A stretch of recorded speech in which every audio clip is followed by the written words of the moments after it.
Hello, I'm doing a update on the situation over in Ukraine. I've been following the combat footage very carefully on both sides. I'm getting a lot of intel on the situation. And first I just want to make it clear that I'm not picking sides here. I'm an American. I don't have any anything in this fight. I'm not a Republican, I'm not a Democrat, I'm not a liberal, I'm not a conservative, I'm apolitical. I'm just trying to report on what I feel is the truth, because I think there's a void of truth in the media. If you're wearing a Ukraine lapel and you're a neo-lib and you only want to hear pro-Ukrainian information, this is probably not the channel for you. Likewise, I'm not trying to put out Russian propaganda. If the Russians are winning and I happen to state that they're winning, then that's what I feel is truly happening, okay? So I just want to make that clear. And I'm not picking sides here. I'm just trying to tell what is going on, okay? Okay, so what I've seen and hearing is that the Ukrainians had tried to do a counterattack.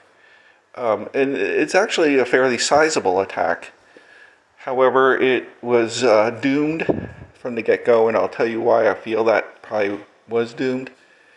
The losses are staggering. They tried to outflank the Russians. I believe the DNR forces were the main target. They had assembled a large force of tanks and infantry, and they lost 30 tanks, several infantry carriers, armored infantry carriers. They lost about 300 men and a lot of other equipment as well. So this was a sizable attack. In fact, this is the largest counterattack that I'm aware of so far. And my guess is this was it. They kind of threw everything they had into this, and I cannot even see why they would have thought that this would have worked. They basically have no artillery, and they have no aircraft support at this moment. So the Russians are claiming that they had 15 dead, and I think several wounded. So you can see that this is a staggering loss for Ukraine. Ukraine is in no position to be launching counterattacks based on everything that I'm hearing. The firepower now assembled by Russia is staggering. And there has been a lot of reports from the front lines of the Ukrainian troops. I'll post here an appeal by a motley crew of Ukrainians that managed to flee their overrun position, and somewhere in the rear they assembled and made a plea to Zelensky that their lines are collapsing, that their command and control has failed, and they don't have the adequate equipment to carry on the fight. So they're basically appealing that they cannot fight anymore, okay? And they have this on video, and they're showing their faces and everything, so it tells me that these guys are pretty serious. They're willing to take the risk, And there's some others. I'll post another video here of a Ukrainian he's in a trench, and he's basically just pleading for his life. To Zelensky, saying that he's basically admitting he's like cannon fodder, that they don't have the gear they need.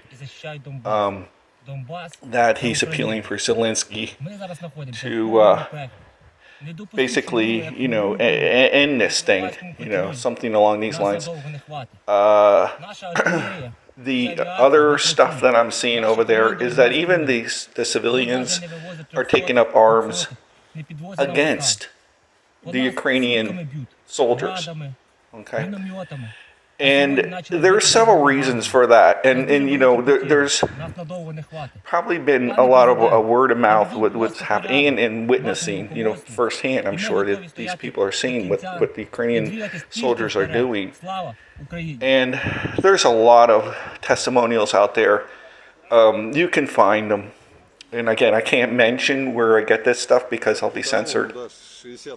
But there's a lot of documenting of witnesses' statements that you can find, and there's hundreds, and you can go look for those. But basically what's happening from what I'm hearing is not, and I'm not just telling you from one source, this is going to be many people telling you this, so I'm taking it there's some grain of truth to these statements. One is that Ukrainian soldiers are just stealing food. Mostly, like, they'll go to a farm and they're going to take like all their pigs and cows. Even at the trench sites after they were destroyed, the Russians are finding like corpses and remnants of slaughtered animals. So this seems to be very common practice that they're just stealing, whatever from the locals. And these people are starving, right? I mean, these are starving people. They're also stealing their vehicles, especially like pickup trucks. They're stealing things from the houses. They're indiscriminately shooting at civilian homes. Probably, I imagine they get pissed off, or they're angered, but they're just taking it out on people by shooting at them indiscriminately. Reports of people just being taken from their cars and thrown out of the cars and stolen. Taking women. There's been several cases of that. There is one of the largest infractions that I'm hearing is that the Ukrainians are just taking over houses of the civilians. They're just like kicking out the people, the residents of their homes, and they're just using the house for the shelter and firing positions. And now they do this also with critical infrastructure, schools, administration buildings, and especially they love to take over like factories. Now, this has locals up in arms because these are their livelihood. Like feed mills, in the settlements, they take those over. And the locals know that these things are going to be completely destroyed. Okay, so they're seeing their livelihood just being vaporized. And I'll post some video photos of some of these plants that have been destroyed. So, these are some of the things that are happening over there that have turned the people against the Ukrainian army. And I'm not saying that lightly. I'm telling you that because there's so much testimonials and evidence. And there's here's a prisoner of war here post who's telling you this is what's happening. And he's not the only one. There's a lot, especially Mariupol. It was so many testimonies by the prisoners and by the civilians in Mariupol of these atrocities. So, these are some of the things that are going on. The problems with Ukraine, besides, now having to deal with the civilians, their overwhelming firepower of the Russians. But the Ukrainian troops have very little command and control anymore. The weaponry that they're assigned is mostly a Western. It's not working. It is not working. The weaponry is so bad and derelict that officials in Zelensky's government and the troops have been complaining so much that Zelensky is making a decree. And this should be in the news if you want to go find this, that there going to be serious repercussions if people are caught bad-mouthing the Western weapons. And it's probably because Zelensky wants to keep the flow coming. And Zelensky's probably making a lot of money on all this too. Keep in mind that he is a $500 million actor who was put in as a puppet president. Okay, so the corruption is staggering. Now, another thing that's happening over there is the Ukrainians they're mining buildings. They have booby-trapped residences under corpses. They're booby-trapping factories. There is a factory in, I'm probably going to say this wrong, so forgive me, Riberani. There is a Zara potassium nitrate factory where they make TNT and other mostly explosive materials, dynamite and things for various purposes. They mined this entire factory. Okay, it booby-trapped it to blow. They had it set up to blow remote control. Now, this factory also has outside of it dozens of rail cars, of chemical rail cars filled with explosive materials, explosive chemicals, ammonium nitrate and others. They say that if this factory blew, this would have wiped out this city. Okay, so you're talking like thousands of people just indiscriminately killed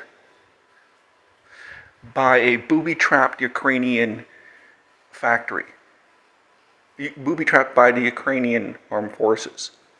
So this is why the people are shooting at the Ukrainian army. Okay, can you imagine if that factory would have blown up? So the Russians are actually the ones in there. They actually blocked the signal with electronic warfare countermeasures, and then they de-armed it.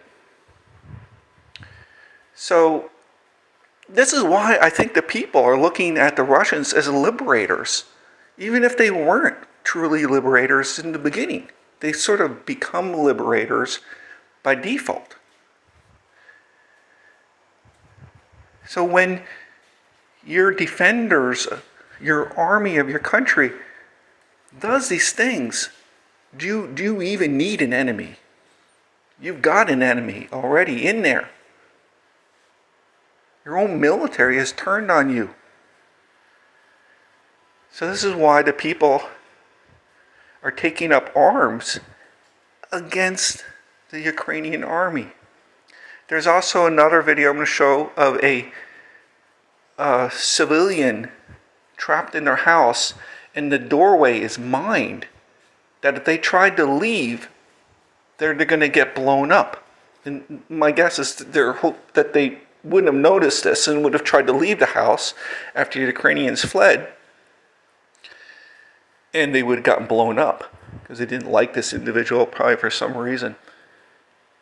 So these are the things that are going on over there. And I'm not just making this stuff up. I mean, I'm putting all these videos in here. We got the prisoner telling you about their mistreatment of the Ukrainian people and how the people are shooting back at them. The old lady who's trapped in her house and she's got her doorway mined. We got the video of the factory with all the the bombs in it and the mines. We've got all kinds of evidence, and that's why I'm telling you these things now, because, I've got the information to share with you. I'm not going to tell you these things unless I've got some kind of evidence to back it up. And again, I'm not picking sides here. I'm just trying to tell people what the hell is going on over there. Because when you follow the news, you realize that the news we get, this is like out of 1984. I mean, the crap that we're getting, we're getting, that we're fighting for democracy, and these people over there, basically, we're fighting for neo-Nazis and thugs. And in the beginning, I didn't expect this. I was kind of, on board too with, hey, Ukraine seems like, this is all in an injustice, and why is Russia invading, these innocent people, and Zelensky seems like a good guy, But the more and more I look into this, I see that everything we're being told, it's a sham, it's a lie. And it's not like there's just one lie or two lies. There's a mountain of lies. And it's criminal. It is criminal. And at the bottom of all these lies, I think I know the motive. And the motive is money. The motive is money. And it's the money is all centered around the United States and corrupt politicians. These Ukrainians, like, I really feel for the Ukrainian in the trench who's pleading with Zelensky, like why he's put there, and he acknowledges that he's cannon fodder and that he's a dead man. And he's pleading for his life. This is the casualty of this war. And I feel for that man, because he's probably a good hard-working man. And he didn't try to flee. You can tell he's a little older. He got sucked into this war. And he is the fight to the last Ukrainian. He personifies what that means. And he probably is already dead, is my guess. Because the immense firepower that is put down on these positions. I'm going to show you some more photos and videos of what these positions look like. And here's some photos of a tank I'm going to put up that is so damaged that you cannot tell it's even a tank at all. I mean, usually you'll see some remnant, that you can tell the hull was a tank or whatever. This tank is a T-64. It was blown up so badly that there's literally nothing left. I've never ever seen that before. And I followed war stuff all my life. I'm like the biggest World War II buff you've ever seen in your life. And I have never seen a tank blown up that badly.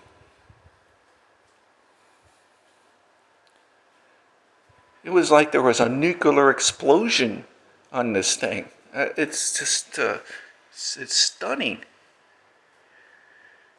And now, I also just saw a video of the Russians moving in their Terminator tanks. I don't think they've used these yet, but they're now on the front lines. There's a video of them moving up to the front lines. I'll see if I can put that up for you. And these things, if you want to see what these things can do, you can go watch some videos. Like trading videos and things, I guess, that the Russians have put together. You don't want to be on the other end of this thing. These are the weapons that are put on that man with the AK-47 in that Ukrainian trench, who's got like one clip of bullets. okay, and told to fight to the end, okay? That's what is going up against the Terminator tanks, okay? This is the injustice of this war. And you see why I'm not picking sides.